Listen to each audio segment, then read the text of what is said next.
Ana sering ceritakan kisahnya Abdullah bin Mas'ud radhiyallahu taala anhu. Ya. Beliau Jumatan. Cuman yang membuat beliau menangis adalah tatkala beliau masuk masjid karena dari rumah beliau bercita-cita pokoknya orang yang pertama kali datang di masjid di belakang imam aneh. Udah pede aja dia. Oh, buru-buru tuh. Oh, pagi-pagi udah. Ya. Udah berangkat dia.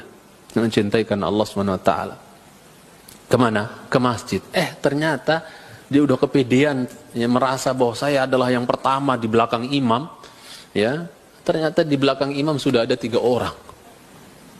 Nangis dia di pintu masjid. Coba, ada nggak jamaah zaman now umat Muhammad SAW karena udah diduluin 100 orang di masjid? Waduh, 1000 aja yang duluin nggak ada sedih-sedihnya. Ini 3 orang duluin dia di belakang imam. Sedih, nangis dia masuk di pintu masjid. Sambil dia menghibur diri, dia mengatakan, wa ma rabi'u arba'atin ar-rabbihi biba'id. Ya, yang nomor 4 insyaallah nggak jauh-jauh banget lah dari Tuhannya, katanya. Karena saya pernah mendengar Rasulullah SAW bersabda, posisi orang dengan Tuhannya, kedekatan orang dengan Tuhannya kelak di yaumul qiyamah, sebagaimana posisi imam dengan makmum yang di belakang itu, dekat gitu. Ya. Ya. Jadi apa? Sedih beliau ketika masih ternyata urutan nomor berapa? Nomor 4. Itu salaf kita jemaah. Salaf kita. Makanya mereka berat ninggalin masjid itu berat. Berat ninggalin masjid itu jemaah. Karena hati-hati mereka seperti yang Rasul sebutkan. 1 di antara 7 orang yang akan dinaungi tidak ada naungan kecuali naungan Allah dan nanti di padang mahsyar di hari panas. Dalam riwayat lain naungan arasy. Ya. Itu siapa di antaranya? Rajulun qalbuhu mu'allaqun bil masajid. Seorang laki-laki yang hatinya tergantung di masjid. Apa itu bid'ah?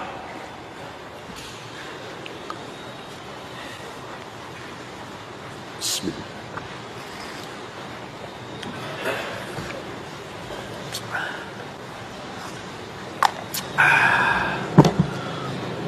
Apa bid'ah? Bid'ah secara bahasa sesuatu yang tidak ada contoh sebelumnya. Itu secara lughah. Tidak ada contoh sebelumnya. Pengeras suara ini bid'ah bukan? Bid'ah tidak? Bid'ah lughatan. Secara lughah. Pesawat bid'ah. Lampu listrik bid'ah.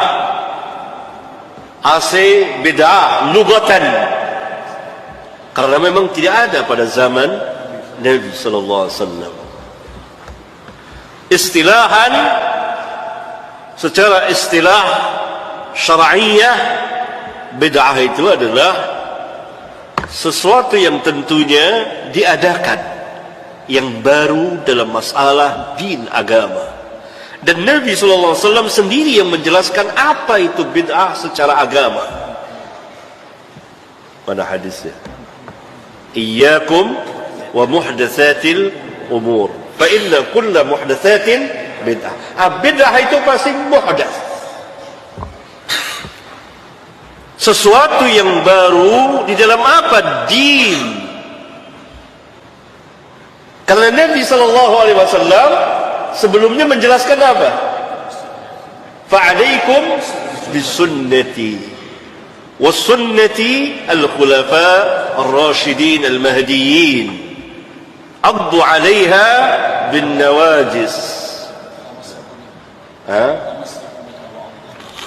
وَإِيَّاكُمْ وَمُحْدَثَاتِ الْأُمُورِ. Baru, awaslah kamu, hati-hatilah kamu dengan perkara-perkara yang baru. Yani perkara yang baru yang apa? Duniawiyah atau din? Din. Karena sebelumnya Nabi SAW memerintahkan berpegang dengan sunnah. Ini sunnah din. Sunnah inilah yang dipegang oleh al-khulafa ar-rasyidin al-mahdiyin. Yani ijma' mereka, bukan orang per orang di antara mereka. Ijma' mereka.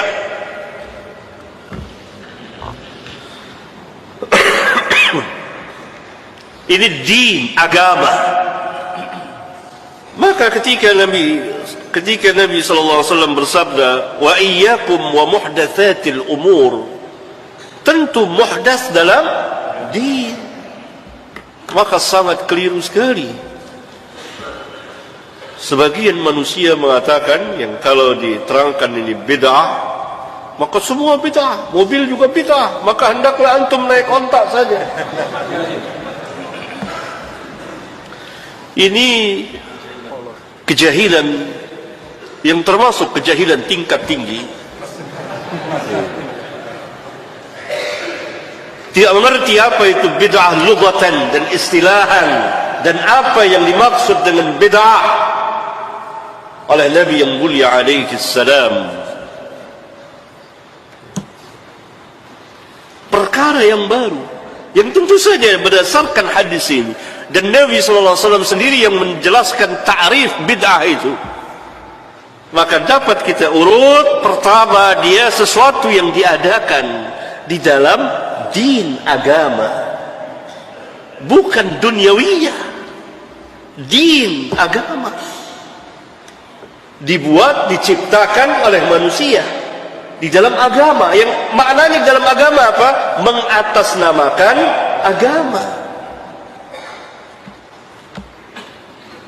Ya, dimasukkan ke dalam agama, mengatasnamakan din agama.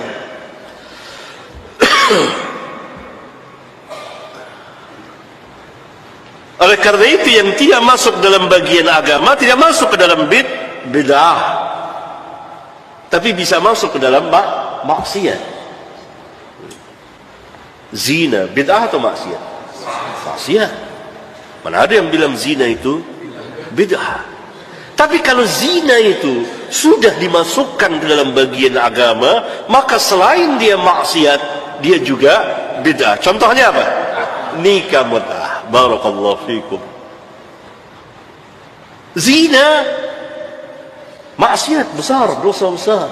Tapi ketika seseorang mengatasnamakan agama atas zina itu, yang kemudian dirubah, inilah nikah, masuklah dia ke dalam bagian agama.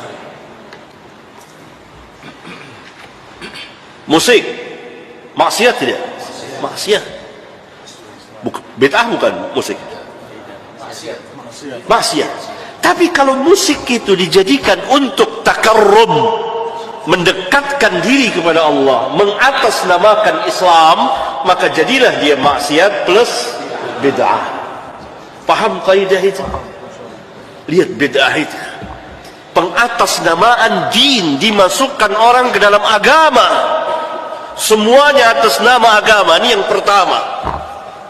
Yang kedua, tentu dia akan menyerupai agama.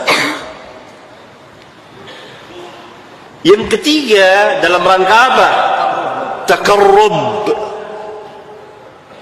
mendekatkan diri kepada Allah. Yang keempat, mengharapkan pahala, dengan harapan mendapat pahala. Ini urutannya, tertibnya. Itulah bid'ah. Karena itu pada hakikatnya bid'ah dan ahli bid'ah mengistidrak, memberikan catatan kaki terhadap Rabbul Alamin. Rabbul Alamin mengatakan, al-yawma akmaltu lakum dinakum. Syari' Rasulullah SAW mengatakan bahwa beliau telah menjelaskan segala sesuatunya dan seterusnya. Lalu bid'ah dan ahlinya, ahli bid'ah ini memberikan catatan kaki. Ada ini yang belum sempurna, ada 1, 2, 3, 4, 5. Istidrak terhadap Rabbul Alamin. Karena itu alangkah besarnya bid'ah dan ahli bid'ah itu. Al-Irbad bin Sariyah menceritakan kepada kita bahwa Rasulullah SAW suatu hari memberikan nasihat yang membuat hati para sahabat itu ketakutan dan air mata mereka berlinang. Nah ini Pak, nasihat yang bagus itu yang benar-benar menyentuh hati, yang membuat hati kita takut, air mata kita berlinang. Itu yang bermanfaat untuk hati ya, bukan ceramah yang isinya ketawa, ketiwi, dari awal sampai akhir isinya cuma ketawa ketiwi aja. Banyak tertawa itu kata Rasulullah malah mengeraskan apa? Mengeraskan hati. Sementara kan tujuan majelis itu kan tujuannya untuk melembutkan hati gitu. Tapi kalau isinya ketawa ketiwi itu bukan melembutkan hati namanya, tapi malah mengeraskan apa? Hati. Mereka mengagungkan hubungan mereka dengan Allah, solat mereka, haji mereka. Tapi jamaah sekalian, di sisi yang lain mereka meremehkan hubungan mereka dengan hamba-hamba Allah subhanahu wa ta'ala. Kelihatannya rajin solat, tapi lisannya suka menyakiti tetangganya. Kelihatannya berpuasa di bulan Ramadan, berhaji ke Baitullah, tapi perbuatannya mengganggu tetangganya. Contoh, putar musik keras-keras, nggak peduli tetangganya sudah istirahat, tetangganya capek, dia ganggu tetangganya, sekampung bahkan diganggu dengan suara musiknya. Itu masih mending. Ada yang sampai blokir jalan hanya untuk acara hajatannya. Bayangkan jemaah sekalian, mengganggu orang sekampung. Apalagi kalau jalan raya, jalan umum, betapa banyak orang yang terganggu gara-gara acara hajatan dia. Dia anggap itu tidak terlalu penting. Yang penting bagaimana hubungannya dengan Allah, sampai bagaimana sikapnya kepada orang tua, bagaimana sikapnya kepada anak istrinya, dia anggap tidak penting. Oleh karena itu jemaah sekalian, Rasulullah SAW bersabda, ittaqillah haitsuma kunta wa atbi'is sayyi'atal hasanata tamhuha wa khaliqin nasa bi khuluqin hasan. Bertakwalah kamu kepada Allah dimanapun kamu berada, dan segeralah melakukan kebaikan. Apabila kamu terjerumus dosa, niscaya kebaikan itu akan menghapus dosamu, dan pergaulilah manusia dengan akhlak yang baik. Perhatikanlah jemaah sekalian hadis ini. Bukankah mempergauli manusia dengan cara yang baik bagian dari ketakwaan kepada Allah? Tentu, itu bagian dari ketakwaan kepada Allah. Tapi mengapa Rasulullah SAW sudah menyuruh kita bertakwa, masih menyuruh kita berakhlak mulia? Padahal akhlak mulia bagian dari takwa. Kata Imam Ibn Rajab rahimahullah dalam kitab beliau Jami'ul Ulumi wal Hikam, karena ada sebagian orang mereka mengira bertakwa itu hanyalah hubungan mereka dengan Allah subhanahu wa ta'ala, dan mereka tidak pedulikan hubungan mereka dengan manusia. Dia pikir yang penting dia jaga sholatnya, puasanya, hajinya, zakatnya. Dia tidak mementingkan bagaimana keridhaan orang tuanya. Padahal Nabi SAW bersabda, ridallahi fi ridal walidain wa sakhatullahi fi sakhatil walidain. Ridho Allah terletak pada ridho kedua orang tua, murka Allah terletak pada murka kedua orang tua. Maka manusia yang paling berhak untuk kita berakhlak baik adalah orang tua kita sendiri, kemudian anak dan istri kita. Makin dekat hubungan kekeluargaan dengan kita, mereka makin besar haknya untuk diperlakukan secara baik. Ada sebagian orang di luar kepada tetangga, kepada rekan kerja, dia berakhlak baik, tapi di dalam rumah istrinya salah sedikit langsung dia caci maki, anaknya salah sedikit langsung tangan dan kaki melayang. Subhanallah. Padahal jemaah sekalian, makin dekat hubungan kekeluargaan, makin berhak untuk kita perlakukan baik, dan pahala kita makin besar, karena di dalamnya ada dua pahala: pahala berbuat baik kepadanya, dan pahala menguatkan atau menyambung hubungan kekeluargaan. Dan inilah yang disebut dengan hubungan silaturahmi. Silaturahmi itu artinya hubungan dengan orang-orang yang masih punya ikatan rahmi dengan kita. Apa itu rahmi? Rahim seorang ibu, artinya dia masih punya ikatan kekeluargaan, termasuk kakak adik kita, paman bibi kita, sepupu kita. Rasulullah SAW bersabda, khairukum li ahli wa ana khairukum li ahli. Sebaik-baik kalian adalah yang paling baik terhadap keluarganya, dan aku yang paling baik terhadap keluargaku. Al-Amwah menemani ibadahmu juga hijrahmu. Manusia sangat lemah, dan Allah ciptakan manusia sangat lemah. Wa khilqal insanu dha'ifa. Makanya nggak boleh ada manusia yang sombong, nggak boleh.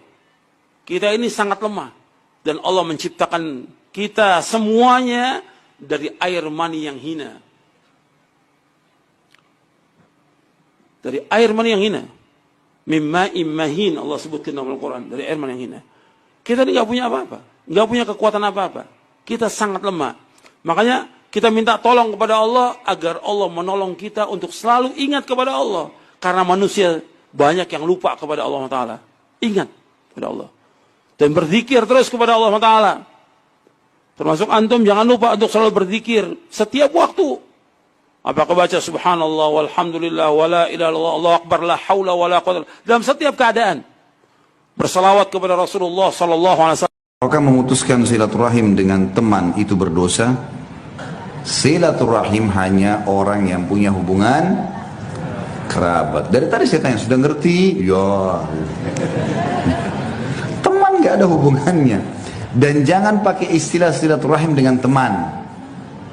Menjalin ukhuwah iya, ya, persaudaraan dalam Islam iya.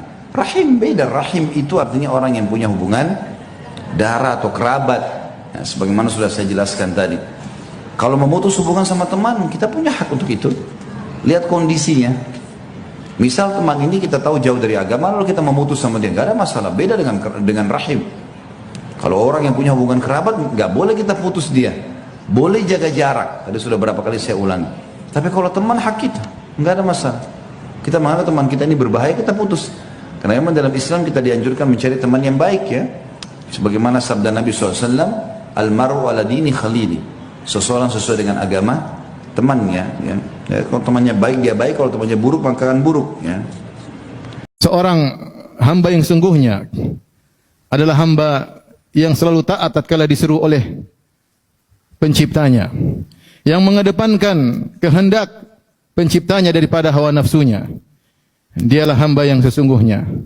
Dialah hamba yang jika diberi nikmat oleh Allah Subhanahu wa taala, maka dia tahu memang dia tidak berhak atas nikmat tersebut.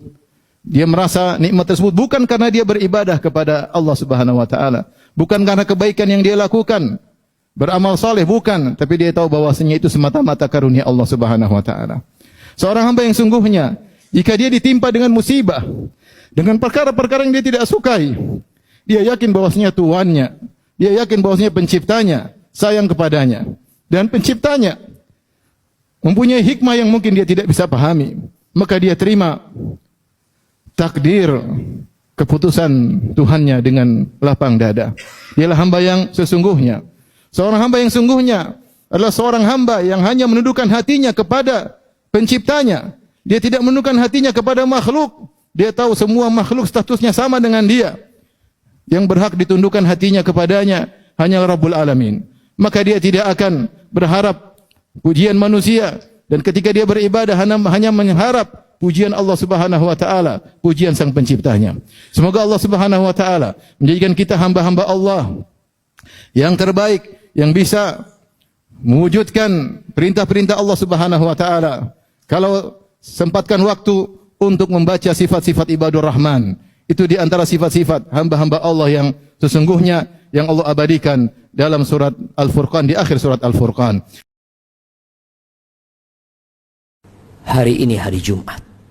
Hari Jumat ini a'zam, afdal kata Nabi SAW daripada Idul Fitri dan Idul Adha. Apa yang kita lakukan di hari Jumat?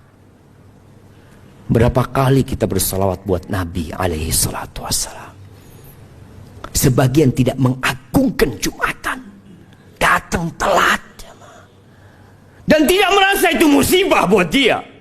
Bukan musibah buat dia. Kenapa? Karena ada masalah di hati dia. Agungkan hari Jumat ini. Di sore hari ada doa yang mustajab. Perbanyak doa, perbanyak salawat. Banyak orang tidak tahu dan tidak mengamalkan ini. Kita membaca salawat kepada Nabi SAW, baca salawat Allahumma salli ala Muhammad, yang paling ringkas, bisa panjang. Kata Nabi SAW kepada seorang sahabat waktu dia bilang, ya Rasulullah, berapa waktu yang saya lowongkan nih, kalau saya mau lowongkan waktu misalnya 1 jam nih saya mau berzikir, berapa dari waktu itu saya lowongkan untuk baca salawat pada anda? Cukupkah seperempatnya? Kata Nabi SAW, bagus, tapi kalau kau lebihkan lebih bagus lagi. Dia bilang, ya Rasulullah, setengahnya. Kata Nabi SAW, bagus, tapi kalau kau lebihkan lebih bagus lagi. Dia mengatakan 2/3 ya Rasulullah. Artinya kalau 1 jam itu 2/3 saya salawat kepada anda. Kata Nabi SAW, bagus kalau kau lebihkan, lebih bagus lagi. Dia bilang, kalau gitu saya jadikan waktu yang saya luangkan semua salawat kepada anda. Kata Nabi SAW, kalau begitu dibersihkan semua dosamu, dan kau akan diberikan rezeki dari tempat tidak disangka-sangka. Izin bertanya Ustaz, dulu bila pernah melakukan dosa besar seperti berbuat zina, riba, syirik, durhaka terhadap orang tua, bahkan pernah ritual Nasrani, qadarullah orang tersebut mendapat hidayah sunnah dan bertobat, apakah dosa bisa diampuni? Bisa. Semua dosa selama bisa bertobat sebelum meninggal akan diampuni oleh Allah Subhanahu wa taala. Syirik pun kalau bertobat diterima, yang tidak diterima itu kalau dia meninggal dalam kondisi apa? Syirik. Kalau bertobat selesai. Hari yang paling mulia adalah hari Jumat. Fihi khamsu khilal. Ada 5 keutamaan. Ada 5 keistimewaan hari Jumat ini. Yang pertama, khalaqallahu fihi Adam. Pada hari itu bapak kita diciptakan. Nabi Adam alaihissalam diciptakan hari Jumat. Wa ahbatallahu fiha Adam. Wa ahbatallahu fihi Adam ilal ard.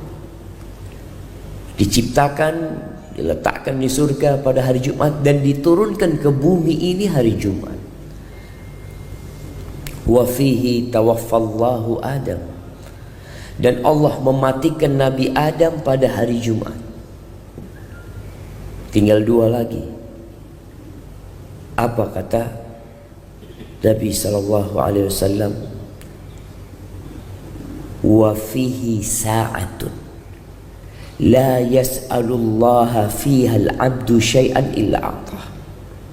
Di hari Jumat itu ada sebuah masa, sebuah waktu. Tidaklah seorang hamba berdoa memohon kepada Allah, melainkan Allah akan mengabulkan doanya. Allah akan berikan malam yas'al haraman, selama doanya tidak minta yang haram. Wa fihi taqumus sa'ah. Dan pada hari Jumat ini akan terjadi hari kiamat. Bintang-bintang akan berjatuhan. Gunung-gunung akan meletus. Mentari kelak akan terbit dari arah barat. Kemudian nanti manusia akan dibangkitkan kembali dari kuburnya. Itu terjadi pada hari Jumat. Oleh karena itu kata Nabi SAW, ma min malakin muqarrabin wala sama'in wala ardin wala riyahin wala jibalin wala bahrin. Tidak ada satupun ciptaan Allah dari malaikat-malaikat yang dekat sama Allah. Tidak pula langit, tidak pula bumi, tidak pula angin, tidak pula gunung-gunung, tidak pula lautan. Melainkan semuanya itu khawatir, cemas dengan hari Jumat ini. Takut terjadi kiamat. Dan kata Nabi SAW, wa huwa a'zamu indallah min yaumil adha wa yaumil fitr. Dan hari Jumat itu lebih besar di sisi Allah daripada Idul Adha dan Idul Fitr. Tapi kita tidak mengagungkan. Acara tahlilan ya tidak bisa kita pungkiri ya. Dia akui oleh sebagian pendeta Hindu, dan saya pernah dikasih buku tentang masalah itu ketika saya main di Bali. Saya dikasih sama seorang ustadz di sana ya, tentang pendeta Hindu yang menulis buku, dan dia judulnya itu kalau tidak salah tentang tradisi Hindu yang ada di orang-orang Jawa. Maknanya seperti itu.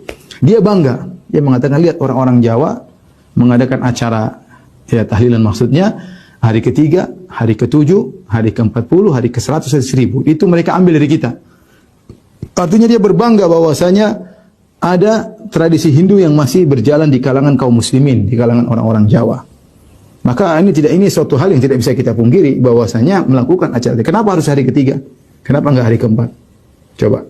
Kenapa enggak hari 39 kok 40? Coba pikirin. Kenapa enggak hari 47? Kenapa kok hari 100? Kenapa hari 1000? Kenapa enggak hari 975? Kenapa? Ya. Apa dalilnya? Kenapa harus dikaitkan dengan hari tersebut? Mau tidak mau harus kita akui itu dari tradisi Hindu. Sementara diakui oleh para pendeta Hindu tersebut. Bahkan mereka tulis buku tentang hal ini. Ya, mereka tulis tentang hal ini. Yang kita tahu wanita kebanyakan adalah mendahulukan perasaannya daripada nalarnya. Yang Nabi SAW mensifati mereka dengan naqisati aqlin wa dinin. Bahwasanya wanita kurang agamanya dan kurang akalnya. Kurang agamanya tatkala dia haid dia tidak bisa beribadah, tidak bisa sholat. Kurang akalnya karena mendahulukan perasaannya daripada nalarnya, sehingga emosionalnya lebih cepat bergerak ya daripada nalarnya. Makanya Nabi SAW sifati mereka dengan qawarir, yaitu kaca-kaca yang mudah, botol-botol atau kaca-kaca yang mudah untuk pecah karena tidak stabilnya mereka ya. Makanya dalam banyak syarat seperti Nabi SAW ya tidak menganjurkan wanita untuk ziarah kubur ya, tidak dianjurkan untuk ziarah kubur. Di antara hikmah disebut oleh para ulama, karena wanita kalau ziarah kubur dia tidak bisa menahan emosionalnya ya, tidak bisa menahan perasaannya, sehingga kemudian akhirnya terkadang mengucapkan kata-kata di kuburan yang menunjukkan tidak ridha dengan takdir Allah Subhanahu wa taala. Misalnya dia kunjungi anaknya sudah meninggal, maka dia pun akan menangis-nangis, meraung-raung, atau kenapa kau pergi meninggalkan aku, kenapa ya Allah engkau mencabut nyawa anakku, dan dikhawatirkan demikian. Dan kita tahu wanita lemah dalam hal ini. Oleh karena juga disebutkan dalam hadis nanti tatkala Dajjal muncul ya di akhir zaman, maka ibu-ibu banyak yang keluar kemudian ikut Dajjal ya. Kenapa? Mungkin zaman itu ada medsos, mereka lihat ini Dajjal luar biasa sakti, dan akhirnya mereka ikut apa? Ikut Dajjal karena mereka mendahulukan perasaan daripada nalar, sehingga Nabi menyuruh para lelaki di akhir zaman untuk mengikat ya ibu-ibu ya, ibu mereka, sehingga ada seorang laki mengikut ibunya, mengikat adik perempuannya, mengikat istrinya, mengikat kakaknya supaya tidak keluar bertemu dengan Dajjal. Kenapa? Karena mereka perasaan mereka tidak stabil ya. Karenanya yang mencapai derajat sempurna dari kalangan para wanita tidak banyak. Bahkan seakan-akan hadis ini memberikan hanya batasan cuma 2. Minal umamis sabiqah, dari umat-umat terdahulu yang mencapai kesempurnaan cuma 2 perempuan. Siapa? Maryam bintu Imran sama siapa? Asiyah bintu Muzahim. Kemudian Nabi mengatafkan atau menggandengkan penyebutan Aisyah radhiyallahu taala anha dengan pujian tersendiri, di mana Nabi mengatakan wa fadlu Aisyah ala nisa ka fadli as-sarid ala sa'iri ta'am, dan keutamaan Aisyah dibandingkan wanita-wanita yang lain ya seperti keutamaan makanan sarid dibandingkan seluruh makanan. Di mahram pun ada batas. Mahram pun ada batas. Ayah, saudara, paman, keponakan, semua mahram, tidak boleh nikah. Tapi ada batas ya. Yang mereka boleh lihat leher ke atas, siku ke bawah, lutut ke bawah. Selain daripada ini tidak boleh. Kan itu. Tidak boleh dilihat oleh mahram. Jadi harusnya dijaga, dikontrol. Sama mahram pun, kecuali suami. Suami berbeda, semuanya tidak masalah. Apakah keturunan Rasulullah SAW terputus? Bila tidak, siapa dan di mana keturunan Rasulullah SAW, dan siapakah wali songo ada di Indonesia, dan siapa para habib yang terdapat di Yaman atau Indonesia dan lain-lain? Keturunan Nabi SAW tidak terputus.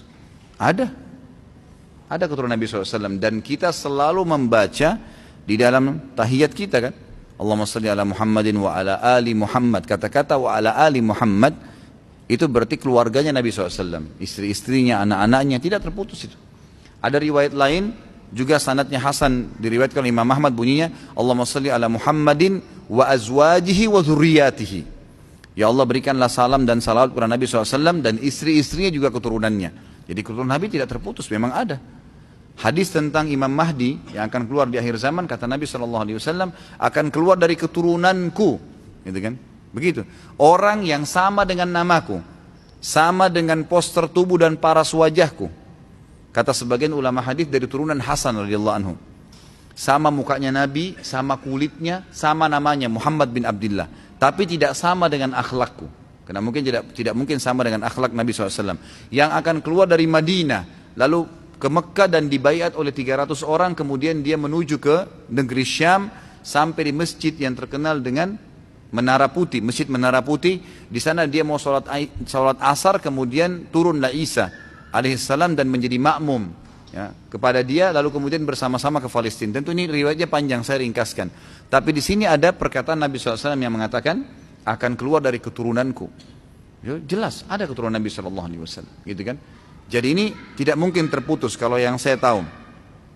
Kalau siapa keturunan Nabi SAW, ya siapa saja yang punya jalur nasab kepada Nabi SAW, gitu kan? Siapa saja. Ya memang kalau dia punya sanad, memang dia memang nasab, maksud jalur nasabnya dia bilang saya, ayah saya namanya fulan, kakek saya namanya dan sampai ke Nabi SAW, ya itu berarti keturunan Nabi SAW. Berlaku itu. Dan saya tahu kalau di Indonesia ini atau hampir di seluruh dunia ya, yang biasa diberikan julukan dengan habaib atau dipanggil habib, itu memang mereka punya jalur. Mereka punya jalur keturunan yang langsung ke Nabi. Menurut bahasa yang saya tahu dari teman-teman ini, itu memang sudah ditulis, memang dijaga jalur nasabnya. Kalau memang betul ya berarti mereka keturunan Nabi SAW. Dan itu tidak dipungkiri. Ya, mau di Yaman, kamu di Indonesia, kamu dimanapun, karena memang Nabi SAW memastikan ada keturunannya. Ya, kan? Ada keturunannya. Cuma ini mumpung kan ada pertanyaan seperti ini, saya ingin mengirim risalah saya dan melalui ceramah ini mudah-mudahan Allah ikhlaskan niat kita kepada para habaib, para saudara-saudara kita yang mengaku turunan Nabi SAW. Yang kami harapkan sebagai pengikut Nabi Muhammad SAW, antum ini, para habaib, berada di saf awal membela kakek antum. Gitu. Mestinya begitu. Para habib-habib yang terhormat. Dan wallahi, saya bersumber dari mimbar ini, kita ini mencintai Nabi SAW dan mencintai keluarganya dan keturunannya. Tidak ada yang kita benci. Ahli sunnah wal jamaah wajib mencintai keluarga Nabi SAW dan juga keturunannya. Kalau antum punya jalur nasab kepada Nabi SAW, antum orang yang paling pantas untuk kami cintai dan kami selalu membacakan salawat untuk antum pada saat sholat. Tetapi yang sering tersebar di masyarakat, malah antum kebanyakan, tidak, ada orang-orang yang malah jauh dari ajaran kakeknya sendiri Nabi Muhammad SAW. Kenapa ini? Mestinya antum berada di saf awal, bukan malah orang-orang yang jauh dari keturunan Nabi SAW. Mestinya antum yang berada di saf-saf awal membela, mempertahankan kemurnian sunnah kakek kalian, Nabi Muhammad SAW. Ini enggak kita temukan. Banyak orang-orang yang bukan dari keturunan Nabi SAW mempertahankan kemurnian. Rasulullah kerjain, kita kerjain, tidak dikerjain, kita tidak kerjain. Datang orang yang mengaku habib ini lalu melawan nih. Seakan-akan, kamu ini ngarang-ngarang. Kami punya madhab sendiri. Ini kenapa, akhi? Ya, itu. Maka risalah yang saya sampaikan, semoga Allah ya memuliakan kita semua dan termasuk turunan Nabi SAW, karena kita wajib mencintai mereka. Dan justru karena kita cinta kepada mereka, kita sampaikan ini. Mestinya antum yang berada di saf pertama, ikhwani. Mestinya antum yang berada pertama, wahai akhwati, yang dipanggil habaib, yang dipanggil syarifah. Ini semua mestinya ada di saf-saf awal membela ajaran kakek kalian. Jangan lagi malah antum yang menjadi pentolan Syiah, yang mencaci maki istri Nabi, istri kakeknya dicaci maki kok diterima, gitu kan? Yang mengkafirkan para sahabat Nabi, orang-orang yang menjadi sahabat. Kalau antum sendiri bersahabat dengan orang-orang, kemudian sahabat antum dicelah, berarti sebenarnya antum juga lagi dicela, antum salah pilih teman dong, gitu kan? Mestinya harus kita ini, antum ini harus yang di saf pertama, yang membela itu. Semua sahabat Nabi, semua istri Nabi, harusnya dibela. Nggak bisa, itu istri kakek kami dan ummahatil mu'minin. Allah sebutkan dalam Al-Quran begini, para sahabat Nabi, Allah ridho kepada mereka. Mestinya antum yang pertama. Kami ini mendukung itu, mestinya kan begitu. Jadi ini semestinya memang sampai kepada para habaib kita yang tentunya kita mencintai mereka karena diperintahkan dalam agama kita. Allah. Gibah orang, dan gibah itu memang gibah yang haram. Apa yang harus kita lakukan, Pak? Kata beliau, wa amma kafaratul ghibah, adapun kafarat ghibah. Fa'lam annal muktab qad jana jinayataini. Ketahuilah bahwa orang yang bergibah itu telah melakukan dua kejahatan.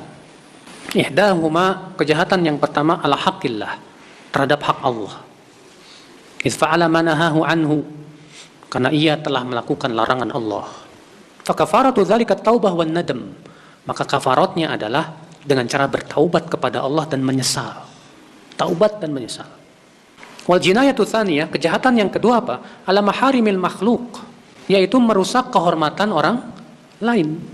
Fa in kanatil ghibah qad balaghatir rajul jaa ilaihi wastahalla.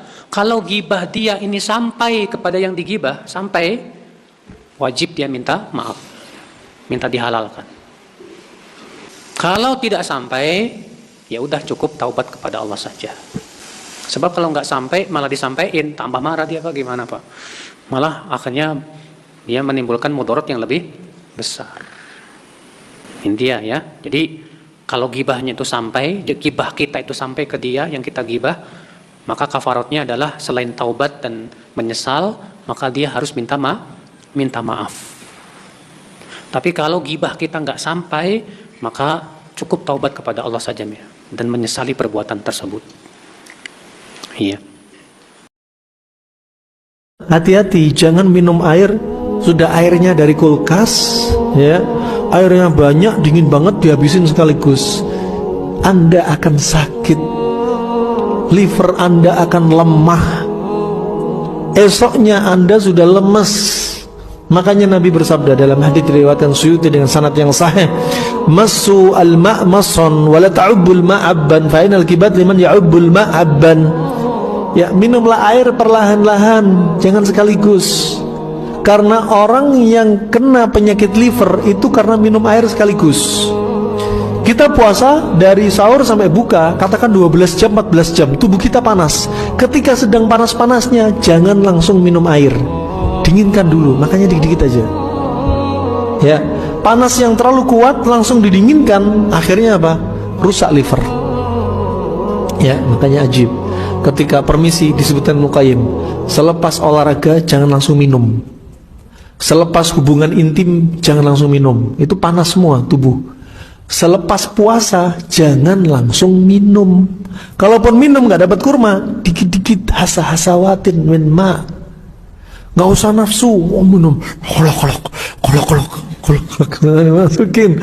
Nah, akhirnya livernya lemah. Nggak heran kalau kita lemas, sebenarnya kita banyak pola kita yang salah. Ustadz, jangan begitu berdakwah. Biarkan ikuti kemauan masyarakat. Anda berada di negeri yang di jamaah yang zikir berjamaah, doa berjamaah, Anda harus ikut zikir berjamaah mereka dan doa berjamaah mereka. Jangan lawan, nggak bisa melawan arus. Dakwah itu nggak bisa melawan arus. Dan mereka dengan paham seperti itu langsung mengatakan kepada saya, masuk kandang harimau kita harus mengaum, masuk kandang kambing kita harus mengembek, masuk kandang ayam kita harus berkotek. Kalau begitu agama, berarti Anda mengikuti agama manusia. Anda tidak mengajarkan agama Allah. Apakah agama ini agama kita? Apa fungsi da'i kalau tidak mengembalikan umat kepada jalan yang benar? Apa gunanya wahyu diturunkan kalau tidak umat harus ditarik mengikuti wahyu? Bukan wahyu dipreteli untuk mengikuti umat. Aneh bin ajaib. Wahyu yang harus disesuaikan dengan manusia, ataukah manusia yang harus ditarik sesuai dengan wahyu? Sebelum saya bertanya mana yang benar, wahai orang yang cinta Allah dan cinta Rasulnya, Anda ingin mengajarkan kepada manusia agama Allah, atau Anda ingin mengikuti kebiasaan di tengah manusia? Apakah kebiasaan di tengah manusia semuanya benar? Kalau semuanya benar, silahkan ikuti. Kalau semuanya benar, Anda berada di tengah-tengah sahabat, kebiasaan di tengah mereka semuanya benar, ikuti kebiasaan mereka karena semuanya benar. Tapi apakah zaman kita sekarang umat Islamnya seperti umat Islam zaman sahabat? Sehingga kita katakan semuanya benar, semuanya boleh. Jangan larang-larang mereka, biarkan saja mereka melakukan apa yang mereka mau. Yang penting niat mereka benar. Mereka tidak neko-neko, mereka sholat kok. Yang nggak salah, yang salah itu yang tidak sholat. Yang sudah sholat jangan diganggu-ganggu. Ya akhi.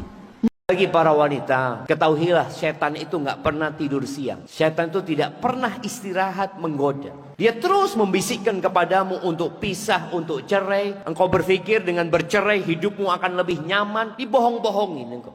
Sebagaimana iblis membohongi Nabi Adam alaihissalam dengan mengatakan, mau engkau kasih tahu pohon kekekalan, kerajaan yang tidak ada habisnya. Ini iblis nyuruh anak buahnya ngomong, engkau ahsan pisah, ahsan cerai, enak jadi janda daripada hidup sama laki-laki kayak gini. Masih banyak laki-laki yang baik di luar sana. Na'udzubillah. Ada iblis. Dan selalu membohongin seperti itu. Dia pikir kalau engkau berpisah engkau akan lebih nyaman. Enggak jemaah. Engkau berpisah lalu menikah, dapat sama kurang lebih. Makanya laki-laki ini sama aja, punya kelebihan dan punya kekurangan. Dan buat engkau sebagai suami, tolong lihat kepada kelebihan istri. Sambil dididik, diajarin. Ketika istri minta cerai, engkau katakan, ya Allah, gimana? Aku gak bisa hidup tanpa dirimu. Dia kadang-kala mau ngetes kecintaan, ketulusan. Maka tolong engkau jadi laki-laki. Lelaki itu pemimpin buat wanita. Kok bisa? Allah kasih kelebihan buat antum. Antum punya keistimewaan yang gak dimiliki sama wanita. Maka tolong antum bersabar. Berapa banyak kaum muslimin beribadah tanpa ilmu, tanpa mereka tahu dari mana asalnya. Mereka hanya ikut-ikutan saja. Mereka tidak bertanya apa yang Allah firmankan, apa yang Rasul sabdakan. Qala Allah, qala Rasul. Bukan kata fulan, kata fulan, kata fulan, kata guru saya. Tanya dari mana datangnya. Karena bapak kita, kakek kita, guru kita bukan Nabi. Yang Nabi adalah Muhammad sallallahu alaihi wasallam. Yang Rabbuna perintahkan kita untuk mengikutinya.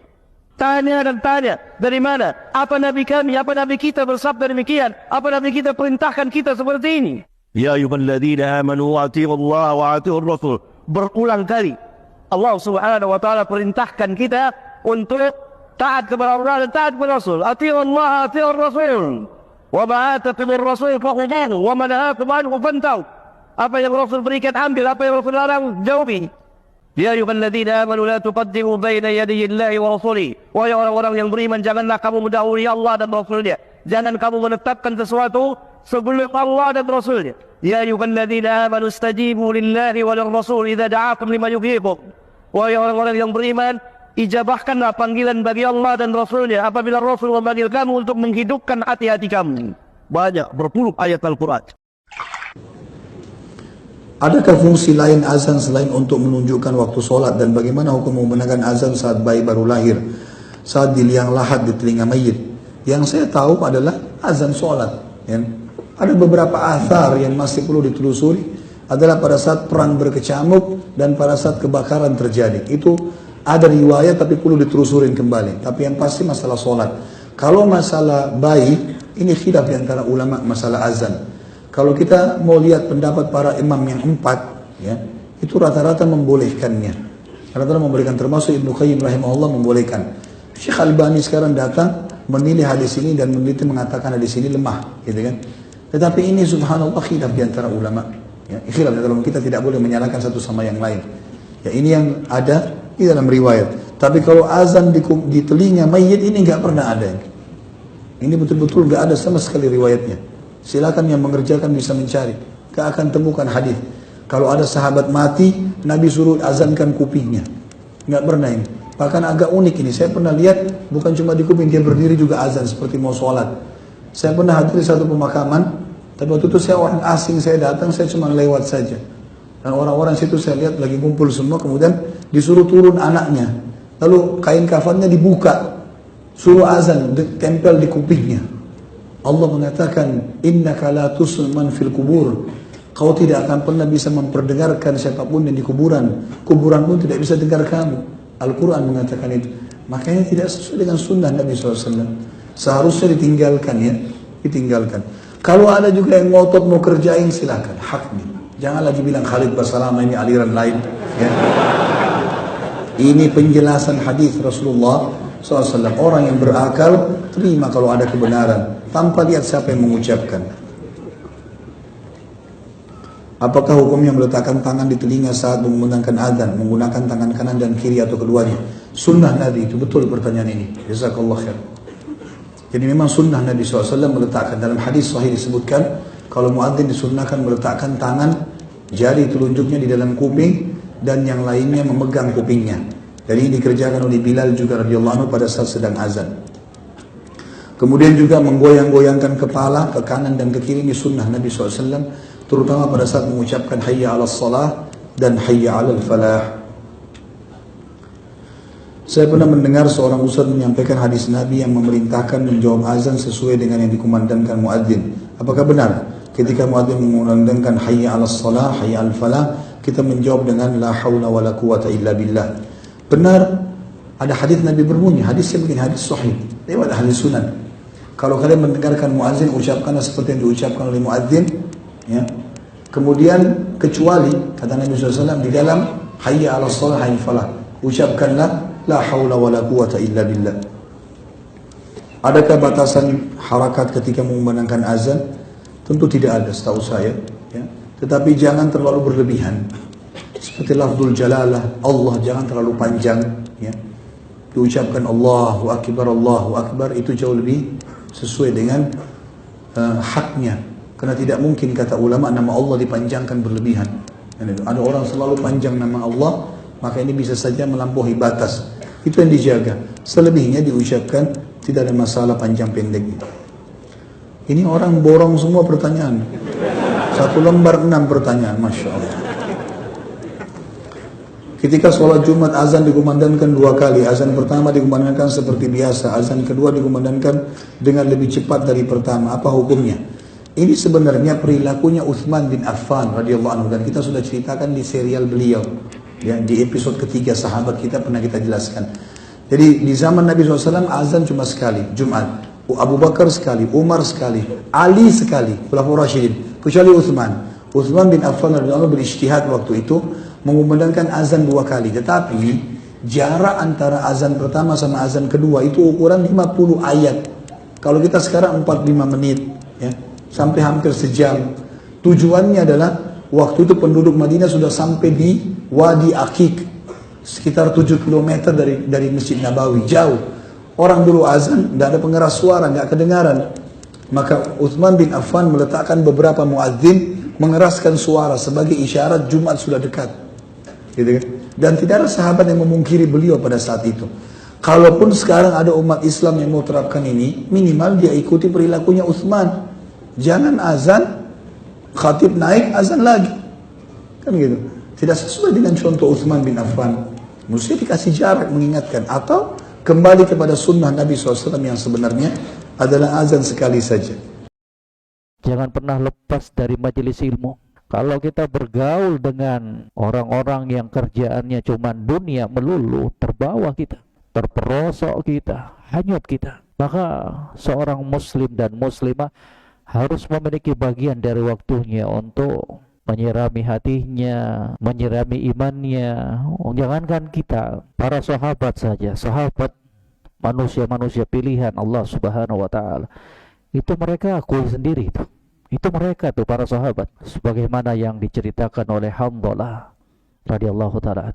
Katanya, ya Rasulullah, kok kalau kami berada di majelis engkau, kalau kami bersama engkau ya Rasul, seakan-akan surga dan neraka itu berada di hadapan kami. Tapi kalau sudah balik kembali ke rumah, berjumpa dengan istri, anak-anak kami, sibuk dengan perniagaan dan urusan dunianya kami, hilang lagi semua itu.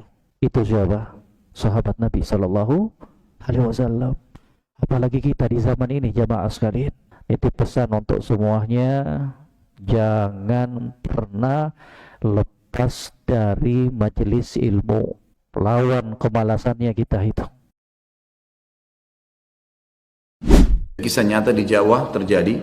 Ada seorang saudara kita muslim jual bakso. Seorang penjual baksonya tinggal di tengah sawah. Kemudian dia setiap hari keluar ngangkat baksonya, lewatin sawah-sawah. Begitu dia lewat di sawah, jatuh. Baksonya semua tumpah, kotor. Lalu dia menggerutu. Kenapa ya Allah? Hari ini lalu saya mau beri makan apa keluarga saya? Subhanallah, pada saat itu juga setelah dia bertobat kepada Allah, ya Allah ampuni saya karena saya tidak tahu tentang hikmah yang tersembunyi, kembalikan urusan sama Allah. Yang terjadi apa? Ada peternak bebek yang datang. Peternak bebek ini teman-teman sekalian, dia butuh bakso bukan yang baru, bukan untuk manusia, bakso yang sudah jatuh rusak, dikasih bebeknya, dibeli semua bakso itu. Selesai nggak urusannya? Sederhana, sederhana. Subhanallah, orang kalau patuh pada Allah mudah sekali. Idza qumta fi salatika fasalli salata muwaddi'in. Apabila engkau salat, maka salatlah seperti salatnya orang yang ingin berpisah dari dunia ini. Ini Nabi SAW memerintahkan kepada kita agar kita salat seakan-akan kita ingin berpisah dari dunia ini. Yani bagaimana kita melaksanakan salat ini sesuai dengan contoh Nabi SAW. Kita laksanakan salat ini dengan penuh kekhusyuan. Kita laksanakan kewajiban-kewajibannya, yang sunnah-sunnahnya. Kemudian rukun-rukun dari sholat tersebut kita laksanakan, sehingga sholat yang kita laksanakan sesuai dengan apa yang Allah perintahkan dan Rasulnya perintahkan. Nabi SAW pernah bersabda dalam hadisnya yang lain, "Waju'ilat qurratu aini fis shalah," dan dijadikanlah penyejuk pandanganku dalam sholat. Jadi Nabi SAW sangat menikmati sholat beliau. Ibadah yang beliau lakukan beliau nikmati. Berbeda dengan sebagian kita sekarang ini ketika melaksanakan sholat, ketika melaksanakan ibadah-ibadah yang lain, yang kosong dari kekhusyuan kepada Allah Subhanahu wa Ta'ala, ketundukan kepada Allah Subhanahu wa Ta'ala, keimanan kepada Allah Subhanahu wa taala. Salat yang kita lakukan hanya sebatas ruku, sujud, kemudian berdiri tanpa ada ketundukan, tadabbur terhadap apa yang kita baca dalam salat kita. Asy-Syaikh Ibnu Utsaimin rahimahullah, beliau mengatakan kepada kita bahwasanya kalau seandainya seorang itu salat sesuai dengan apa yang diperintahkan oleh Allah dan Rasulnya, dan dia khusyuk, maka dia keluar dari salatnya dalam kondisi imannya bertambah kepada Allah Subhanahu wa taala. Dengan kita belajar, kita akan tahu tentang agama ini. Dan gak boleh berhenti. Sampai kapan kita belajar? Sampai kita diwafatkan oleh Allah. Sebagaimana dikatakan oleh Imam Ahmad bin Hanbal, Abdullah ibn Mubarak, dan yang lainnya rahimahumullah. Ketika ditanya sampai kapan wahai imam kita belajar? Ila an nadkhulul qabr, sampai kami masuk dalam liang kubur. Sampai mati belajar ini. Gak boleh berhenti. Jadi harus terus kita nuntut ilmu ini. Dengan belajar terus itu manfaat buat kita. Kalau disebut belajar apa yang paling penting? Tauhid. Paling penting belajar tauhid. Bukan yang lain gak belajar, tetap belajar. Tapi yang paling pokok, dasar itu tauhid. Ketika orang tidak tahu tauhid, ya gak ada manfaatnya. Gak tahu manhaj, ya gak ada manfaatnya. Kira ada orang umpamanya, dia belajar, kemudian dia melaksanakan ibadah kepada Allah, sholat, puasa, zakat, haji, tapi dia masih datang ke kubur-kubur tertentu, minta kepada mereka. Manfaat nggak belajarnya dia? Manfaatkan nggak ibadahnya dia? Tidak, hapus seluruh amalnya. Ketika dia berbuat syirik kepada Allah, memalingkan doa yang mesti dia berdoa kepada Allah, tapi dia berdoa kepada selain Allah, ini syirik. Hapus nggak amalnya? Hapus semuanya. Kata Allah, la in asyrakta la yahbatanna amaluka wa la takunanna minal khasirin. Seandainya engkau berbuat syirik, akan hapus amal-amalmu dan engkau termasuk orang-orang yang rugi. Hapus seluruh amal. Maka tauhid yang didawakan oleh para anbiya war rusul alaihi wassalatu wassalam.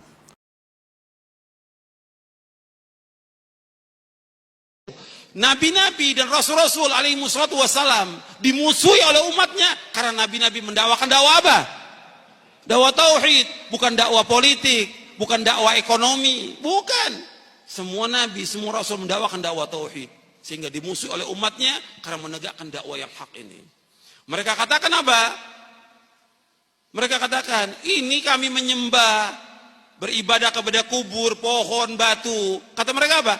Beginilah ajaran nenek moyang kami. Sama seperti di kita, ini budaya. Ya tidak? Budaya. Ini semua sesat dan menyesatkan. Kufur. Mengajak orang kepada penyembahan kepada selain Allah. Syirkun akbar, gak bisa diam. Harus jelaskan tentang akidah yang benar kepada umat ini. Dan harus terus. Gak cukup sekali. Kajian akidah ribuan kali.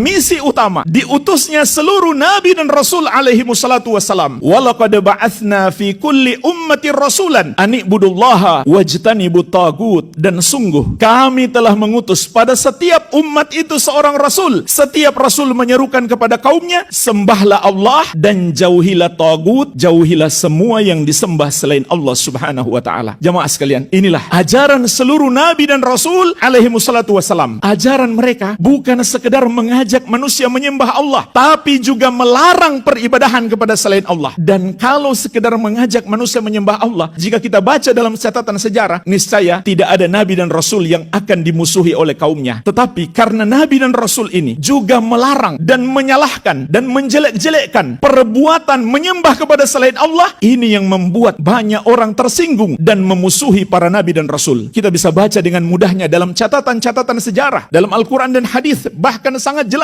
bagaimana para nabi dan rasul dimusuhi oleh kaumnya sendiri karena mereka tersinggung berat sebab mereka disalah-salahkan, bahkan disyirik-syirikan dan dikafir-kafirkan karena perbuatan mereka menyembah kepada selain Allah Subhanahu wa taala. Sampai akhirnya nabi dan rasul terakhir yang Allah utus dimusuhi oleh keluarganya sendiri, oleh tetangganya, oleh kaumnya yang dulu mengatakan dia adalah Al-Amin, orang yang paling jujur, yang paling amanah, yang paling terpercaya. Tapi ketika beliau mengajak mengajak mereka menyembah hanya kepada Allah dan meninggalkan perbuatan menyembah kepada selain Allah. Dan beliau mengabarkan perbuatan itu adalah dosa yang paling besar, yaitu dosa syirik dan kufur. Mereka pun marah, mereka tersinggung, maka mereka memusuhi beliau. Tetapi beliau tetap menyampaikan yang benar, beliau katakan benar, yang salah beliau katakan salah. Tidak peduli meskipun manusia tersinggung, yang penting kita menyampaikan dengan cara yang baik. Jangan berharap tidak ada yang memusuhi kita. Kalau Nabi Muhammad SAW saja dimusuhi oleh keluarganya sendiri. Itulah jalan kebenaran. Mesti ada yang mendukung, mesti ada yang memusuhi. Ini adalah sunnatullah sampai hari kiamat. Semoga Allah meneguhkan kita di atas jalan kebenaran, jalan Islam, menyembah hanya kepada Allah dan menjauhi peribadahan kepada selain Allah. Wabillahi taufik. Al-Amwah menemani ibadahmu juga hijrahmu.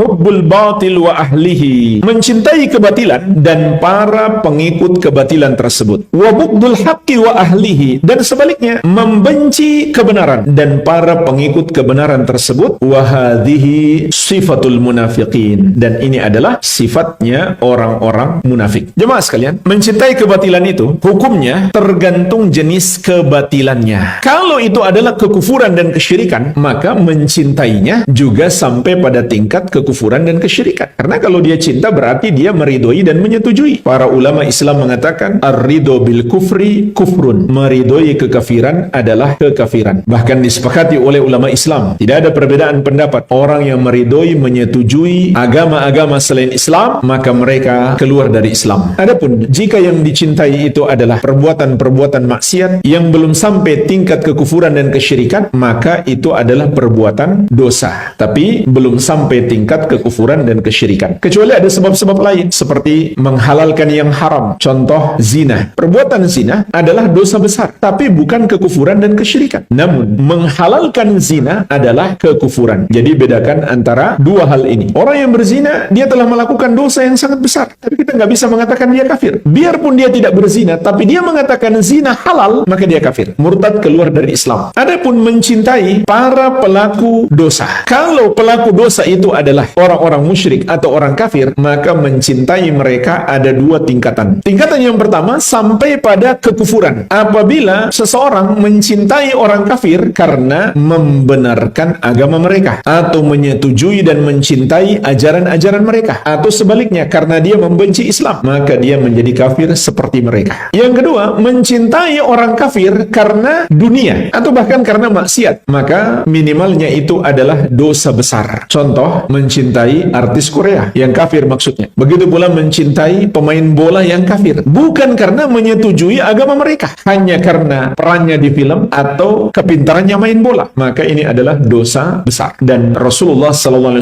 memberi ancaman keras, al-mar'u ma'aman ahabba, seseorang itu kelak akan dibangkitkan di hari kiamat bersama orang yang dia cintai. Maukah kita dibangkitkan bersama orang-orang kafir? Habis semua film-film mereka, habis semua sepak bola mereka, kalau sudah di akhirat nggak ada gunanya lagi. Maka kalau kita mencintai Rasulullah SAW, para sahabat, para ulama, dan orang-orang soleh, insya Allah kita akan dibangkitkan bersama mereka. Sedangkan membenci kebenaran, maksudnya adalah membenci ajaran Islam, dan ini adalah kekufuran. Ajaran Islam apapun itu, kalau itu ajaran Islam, membencinya adalah kekufuran. Hanya saja ulama menerangkan, membenci itu ada dua macam: membenci kepada syariat dan membenci karena tabiat. Sebagaimana firman Allah Subhanahu wa ta'ala, kutiba alaikumul qital wa huwa kurhul lakum, diwajibkan atas kamu berperang, berjihad di jalan Allah, meskipun berperang itu kamu benci. Tabiat manusia membenci perang, tapi membenci syariat berjihad membatalkan keislaman. Biarpun dia pergi berjihad, tapi dalam hatinya dia benci syariat berjihad, dia bukan muslim lagi. Sebagaimana firman Allah Subhanahu wa ta'ala, dzalika bi annahum karihu ma anzalallah fa ahbata a'malahum. Yang demikian itu Allah sesatkan mereka karena mereka membenci ajaran yang Allah turunkan, maka Allah menghapuskan amalan mereka.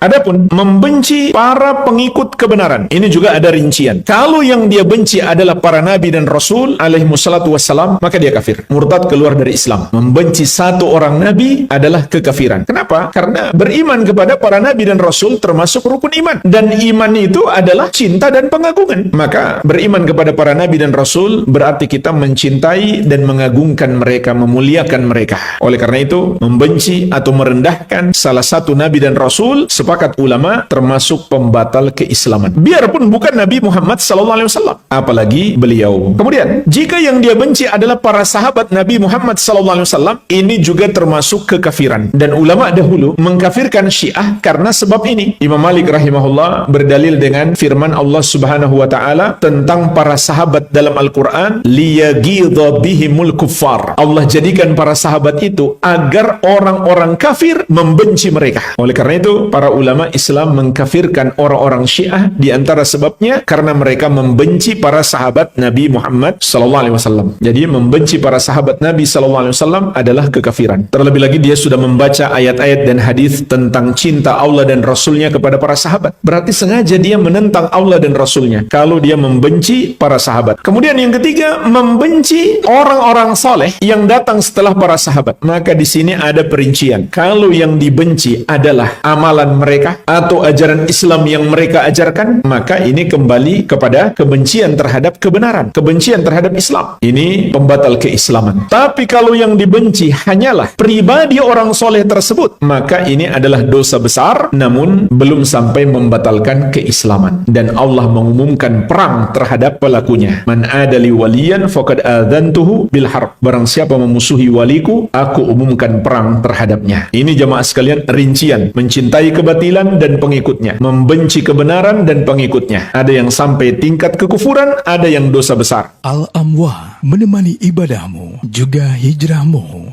Jujur loh, kita orang laki, kalau betul-betul laki, kita belaga sehat buat kerja untuk keluarga kita. Kalian gak usah tahu kami menderita di jalan. Kalian gak usah tahu kami dekat dengan maut. Kalian gak usah tahu kami ini sedih tiap hari. Kami juga manusia, punya banyak masalah. Kalian gak usah tahu. Kami akan datang dengan ceria. Nah, laki jangan banyak berkeluh kesah, bro. Laki-laki itu keluar, makanya kan Nabi bilang laki itu kayak burung. Burung mau sakit nggak sakit pagi terbang. Karena dia tahu istighnahu anin nas. Agar di laki-laki itu ketika nggak nyender sama manusia.